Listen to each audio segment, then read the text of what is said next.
Hello, welcome back. Eric with Career Coordinates with another episode for you.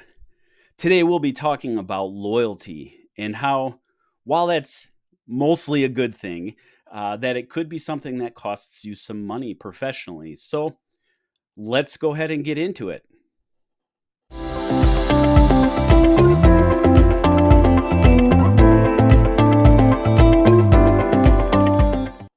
So, first of all, as I mentioned, I believe loyalty is mostly predominantly a good thing, right?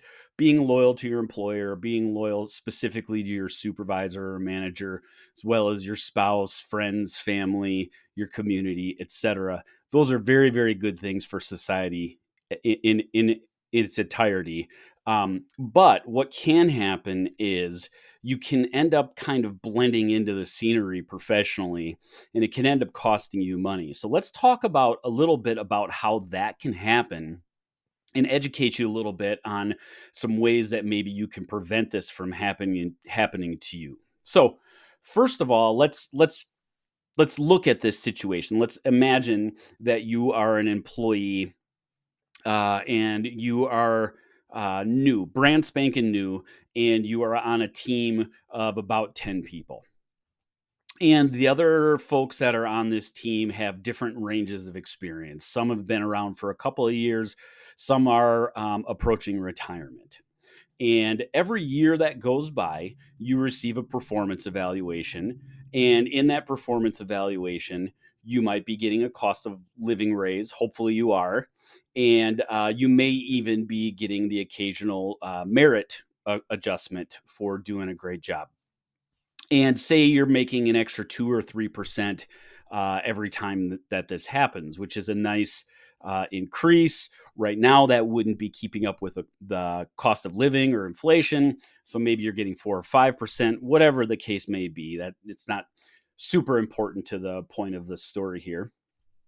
So what ends up happening is over time, that team of 10 people that you're on starts to experience some attrition and people turn over. And you may have those folks that are on the longer end of experience, they actually do retire.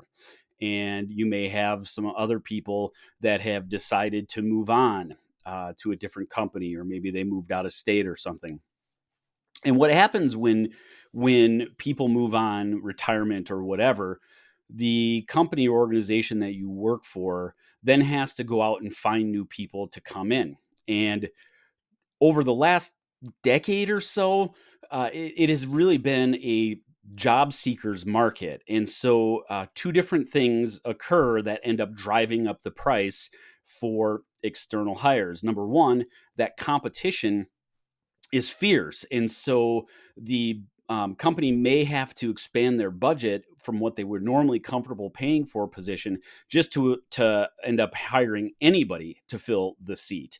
And so that's one thing that drives it up. And second of all, talent that is groomed in house and trained and developed, that is an investment that the company has made into you as an employee.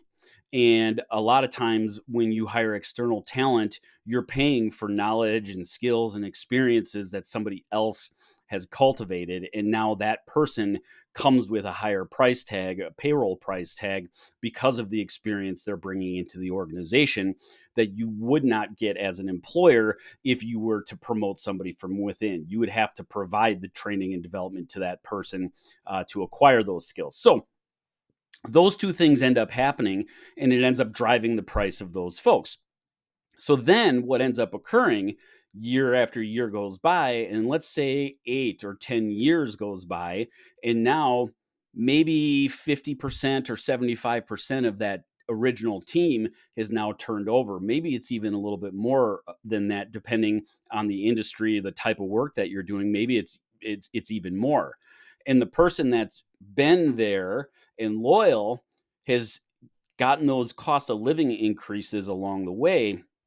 But a lot of the folks that are on the team now are external employees or externally hired employees, and they have been driving up the pay range. And so, unless your company has been proactive, which some companies do this very well, and many others get stuck here and end up creating problems for themselves. And this is why I'm sharing this with you. um, Unless your company has been proactive and has been adjusting your salary to meet with your peers as they've been hiring in external candidates, there's a very good chance that you are now in the bottom quartile of your peer group for your position. And if that's the case, now as soon as you find out about that, whether it's somebody talking about their salary or you see a job posting where it's posting significantly higher than what you're making, that is a recipe for being a very unhappy employee. And by that point, sometimes it's even too late to retain that employee because the feelings of lost earnings and the bad feelings of those lost earnings now are strong enough where that employee doesn't even want to stay with the company anymore.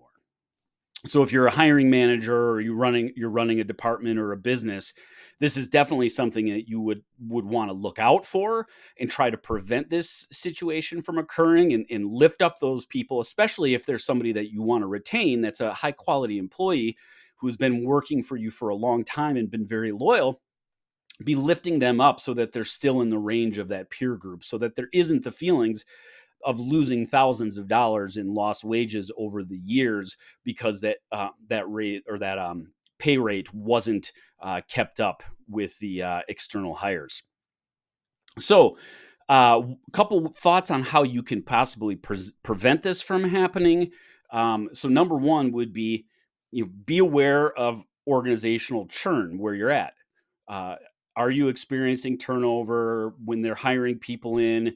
You may or may not be able to get a sense of what they're actually making, but I will tell you that if they're hiring externally on a regular basis, or even once a year, over time, those salaries are going to be driving up the entire base for that group. And so you want to make sure that if you have the opportunity to negotiate increases, you should do that. And if there's any kind of transparency for pay, so if, in particular, if you're in the public sector, or if there's a union or any other type of mechanism where you have some sort of awareness over what other people are making, benchmark yourself against those folks and make an argument compared to some of the other people.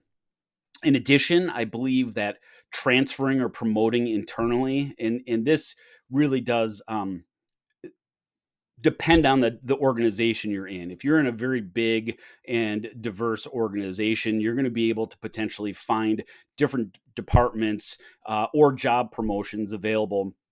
And as you move around internally, those create opportunities for adjustments to your pay, and therefore then create some more opportunities to catch you up to your peer group and to not let you slip further behind. So I do think you can maintain that loyalty to your employer, but be moving around internally in order to set yourself up.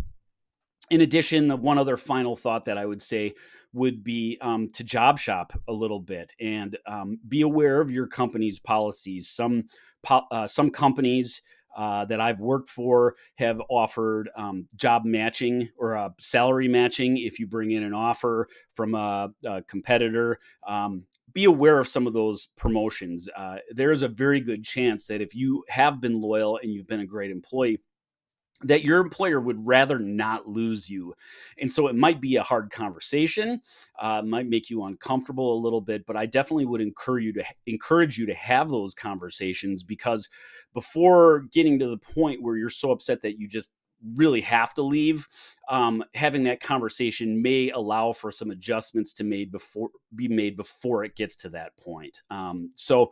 At any rate, I hope that this has been educational, informative to you. If this has happened to you, or if you have any suggestions on navigating this, or if you're a hiring manager or an employer and you've taken some steps to avoid this type of situation from happening, please comment. I'd love to hear what you have to say. And I think that sharing in the comments is a great way to share your knowledge and your experiences with other people so that we can all learn and benefit from those things. And as always, if you like the content, please like and subscribe and sign up for notifications.